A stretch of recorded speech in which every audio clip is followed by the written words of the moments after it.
Okay, the two-group design is the bread and butter, the simplest controlled experiment that we can do in psychology.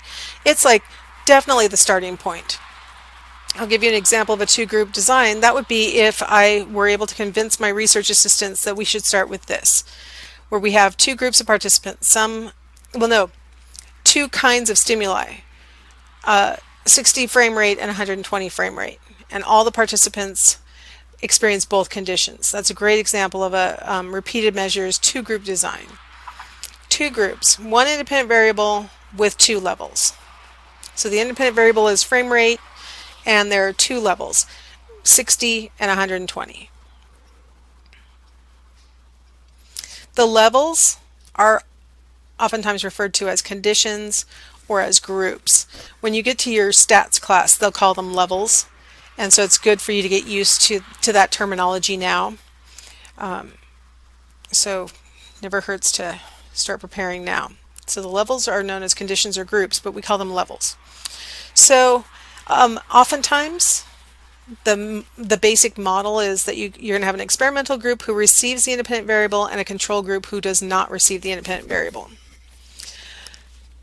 But not all psychology experiments involve an experimental, administering of the independent variable and then a control, no independent variable administered. That's not always the case in psychology experiments. Let's look at this graphic and let's look at it like this. Let's say that what we're interested in is this right here, where some of the participants are experts and some are novices.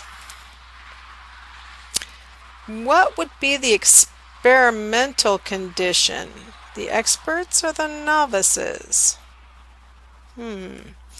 I would probably label the novices the control just because that seems like the absence of some quality, in this case expertise with the game.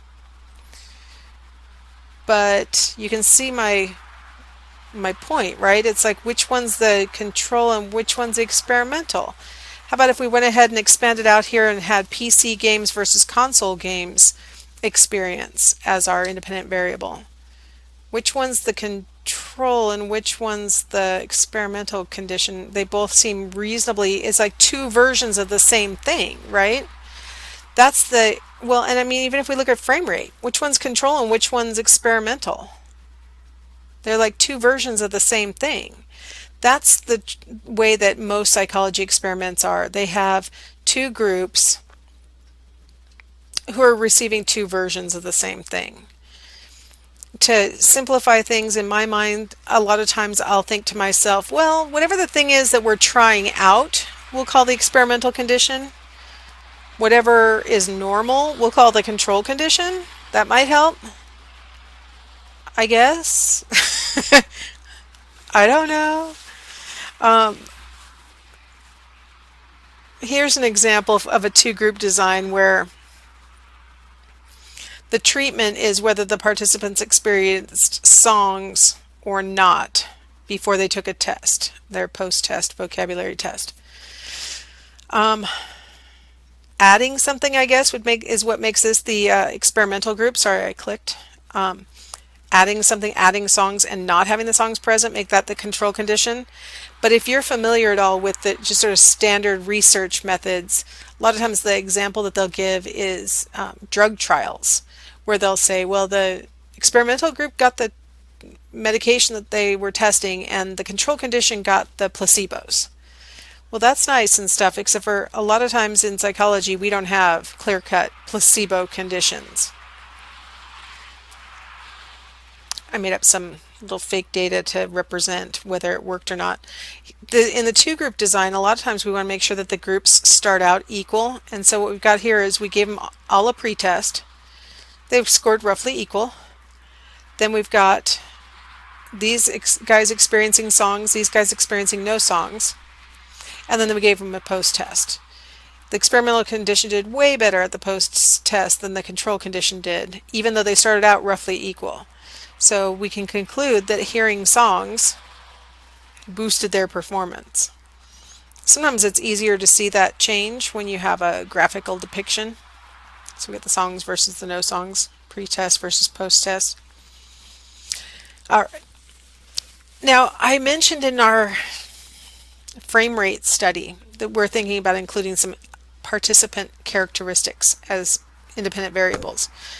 The one that we're looking at is experience as a possible participant characteristic. But a lot of times in psychology, we're interested in whether age plays a factor or the sex of the participant plays a factor, things like that.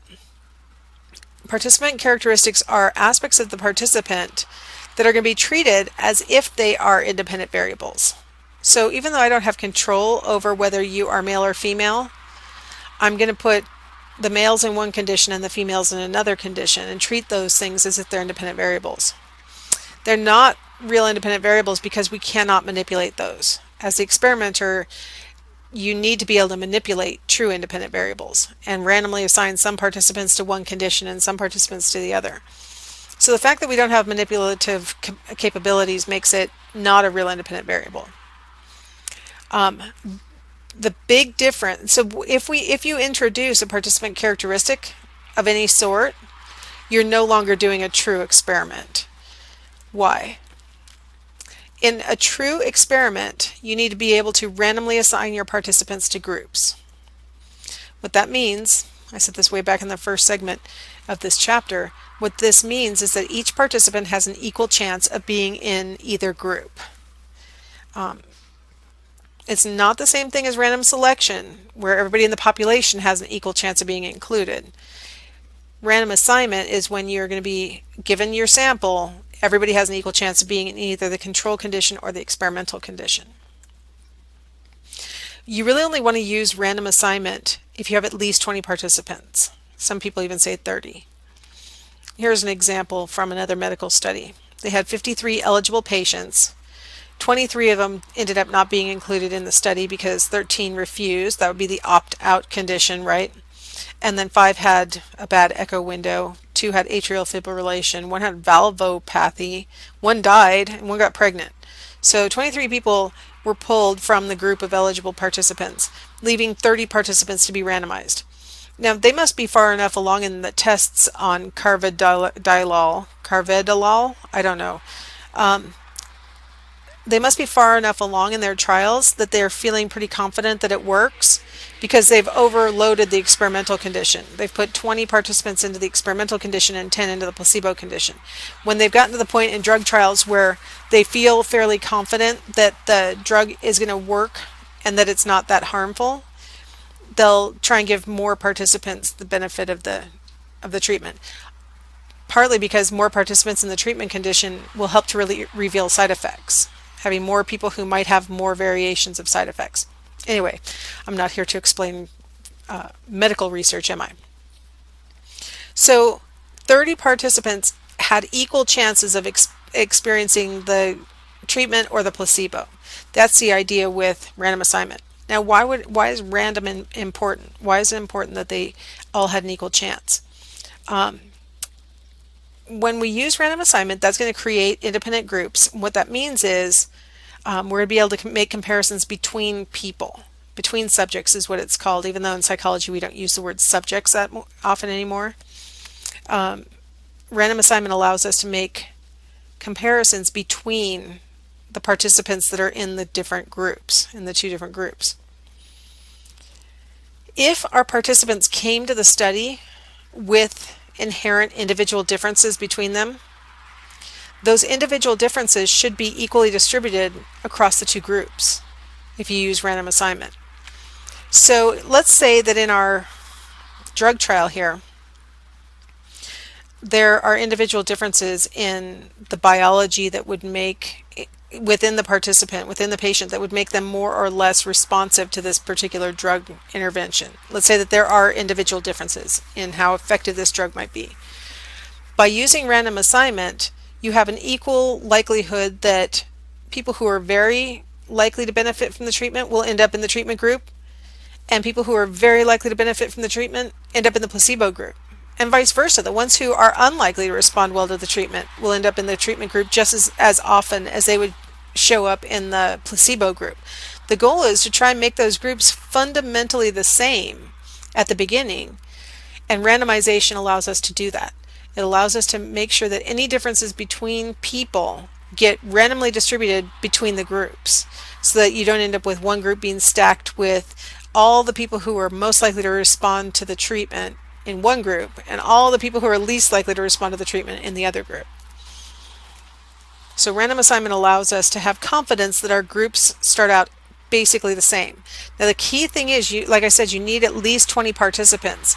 If you have fewer than that, and you're putting 8 participants per group or something, and there's only 2 groups, it's possible, that randomization is not going to work. Randomization really only works over the long run, and the long run seems to start at about 20. So, just to wrap up the concept on random assignment produces equal groups in the long run. Basically, the statisticians have determined that means that you need about 20 participants, 10 per condition. Larger groups are going to give us more confidence that that randomization worked.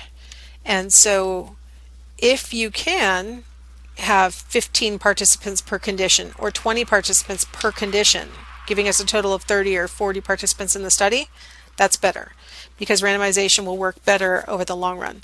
Now, would 400 be better than 40? It starts to lose its power after about 20 per condition. It really starts it doesn't matter. It really, once you get to about 40, you've gotten all the randomization that's possible. It really doesn't matter beyond that. So larger groups give us more confidence, but large groups doesn't really matter. Okay, let's go ahead and take a break here, and we'll come back and talk about some special circumstances, the what ifs.